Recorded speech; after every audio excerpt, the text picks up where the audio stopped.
नमस्कार दोस्तों, स्वागत है आपका हमारे YouTube चैनल सफल वर्ड में। दोस्तों, भाग्य हमेशा उन्हीं का साथ देता है जो कर्म पर विश्वास करते हैं। आइए कहानी के माध्यम से जानने की कोशिश करते हैं। सो बने रहिएगा हमारे साथ कहानी के आखिर तक। एक नदी के किनारे उसी नदी से जुड़ा एक बड़ा सा जलाशय था। जलाशय में पानी गहरा होता है, इसलिए उसमें काई तथा मछलियों का प्रिय भोजन जलीय सूक्ष्म पौधे उगते हैं। ऐसे स्थान मछलियों को बहुत रास आते हैं। उस जलाशय में भी नदी से बहुत सी मछलियां आकर रहती हैं। अंडे देने के लिए तो सभी मछलियां उस जलाशय में आती थी। वह जलाशय लंबी घास व झाड़ियों द्वारा घिरा होने के कारण आसानी से नजर नहीं आता था। उसी में 3 मछलियों का एक झुंड रहता था। उनके स्वभाव भिन्न थे। अन्ना संकट आने के लक्षण मिलते ही संकट टालने का उपाय करने में विश्वास रखती थी। पृथ्वी कहती थी कि संकट आने पर ही उससे बचने का यत्न करो। यदि का सोचना था कि संकट को टालने या उससे बचने की बात बेकार है। करने कराने से कुछ नहीं होता, जो किस्मत में लिखा है वही होकर रहेगा। एक दिन शाम को मछुआरे नदी में मछलियां पकड़कर घर जा रहे थे। बहुत कम मछलियां उनके जालों में फंसी थीं, अतः उनके चेहरे उदास थे। तभी उन्हें झाड़ियों के ऊपर मछली खोर पक्षियों का झुंड जाता दिखाई दिया। सभी की चोंच में मछलियां दबी थीं। वे चौंके। एक ने अनुमान लगाया, दोस्तों, लगता है झाड़ियों के पीछे नदी से जुड़ा कोई जलाशय है जहां इतनी सारी मछलियां पल रही हैं। मछुआरे पुलकित होकर झाड़ियों में से होकर जलाशय के तट पर आ निकले और ललचाई नजर से मछलियों को देखने लगे। एक मछुआरा बोला, आहा, इस जलाशय में तो मछलियां भरी पड़ी हैं। आज तक हमें इसका पता ही नहीं लगा। यहाँ हमें ढेर सारी मछलियां मिलेंगी। दूसरा बोला। तीसरे ने कहा, आज तो शाम घिरने वाली है, कल सुबह ही आकर यहाँ जाल डालेंगे। इस प्रकार मछुआरे दूसरे दिन का कार्यक्रम तय करके चले गए। तीनों मछलियों ने मछुआरे की बात सुन ली थी। अन्ना मछली ने कहा, साथियों, तुमने मछुआरे की बात सुन ली। अब हमारा यहाँ रहना खतरे से खाली नहीं है। खतरे की सूचना हमें मिल गई है। समय रहते अपनी जान बचाने का उपाय करना चाहिए। मैं तो अभी ही इस जलाशय को छोड़कर नहर के रास्ते नदी में जा रही हूँ। उसके बाद मछुआरे सुबह आए, जाल फेंकें मेरी बला से। तब तक मैं तो बहुत दूर अटखेलियां कर रही होंगी।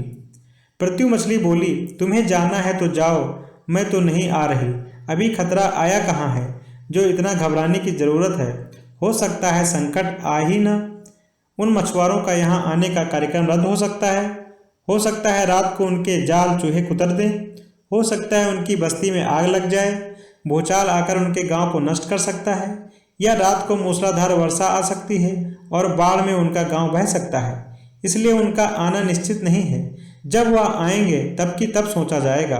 हो सकता है मैं उनके जाल में फंसूं ही ना।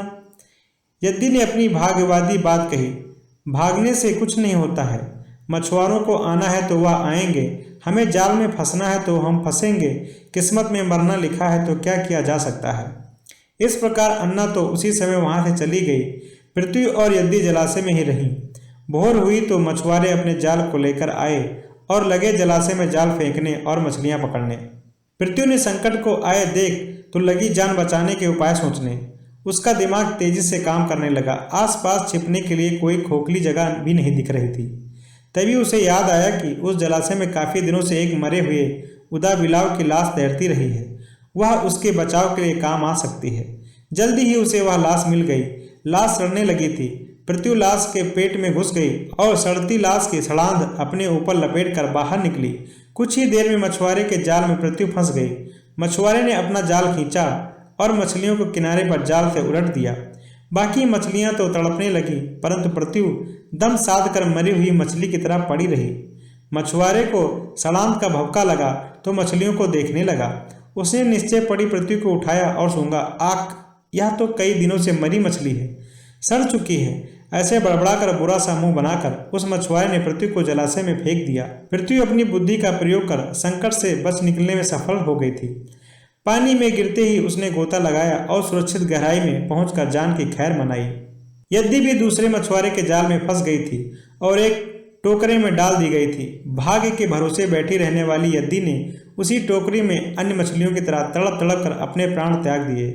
दोस्तों, हमें इस कहानी से ये शिक्षा मिलती है कि भाग्य भी उन्हीं का साथ देता है जो कर्म पर विश्वास रखते हैं और कर्म को प्रधान मानते हैं। भाग्य के भरोसे हाथ पर हाथ रखकर बैठे रहने वाले का विनाश निश्चित है। दोस्तों, ये रोचक कहानी आपको कैसी लगी हमें कमेंट सेक्शन में ज़रूर बताएं। यदि हमारे चैनल पर नए हैं तो प्लीज़ इसे सब्सक्राइब करना बिल्कुल भी मत भूलें। बहुत बहुत धन्यवाद।